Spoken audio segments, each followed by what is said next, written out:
Machilipatnam YCP MP అభ్యర్థి Simhadri Chandrasekhar, Penamaluru MLA అభ్యర్థి జోగి రమేష్ కానూరులో ఎన్నికల ప్రచారం జరిపారు. అక్కడ వారికి వైసీపీ కార్యకర్తలు ఘన స్వాగతం పలికారు. సీఎం జగన్ సంక్షేమ పథకాలు అమలు చేసి రాష్ట్ర ప్రజల గుండెల్లో హీరోలా నిలిచిపోయారని జోగి రమేష్ అన్నారు.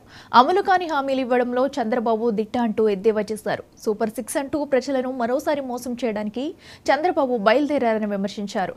2024 మేనిఫెస్టో ప్రజల జీవన విధానంలో మార్పులు తెస్తుందన్నారు. ఏపీ రూపురేఖలు మార్చగల దమ్మున్న నాయకులు సీఎం జగన్ అని జోగి రమేష్ అన్నారు. తిరిగిన నియోజకవర్గాలన్నింటిలోనూ ప్రజల స్పందన చాలా బాగుంది. అంటే జగన్ గారు ఇచ్చిన వివిధ పథకాలు, విద్య, వైద్యం, సంక్షేమం, వీటి గురించి ప్రజలకు అవగాహన ఉంది. వాటి మూలాన మా ఎమ్మెల్యే గారు, మంత్రి గారిది, నాది గెలుపు పెద్ద కష్టమని నేను అనుకోవట్లేదు. నా గెలుపు సునాయాసమని అనుకుంటున్నాను. ఇంత మంచి పనులు చేసిన ముఖ్యమంత్రి ఇంతవరకు ఎవరు రాలేదు.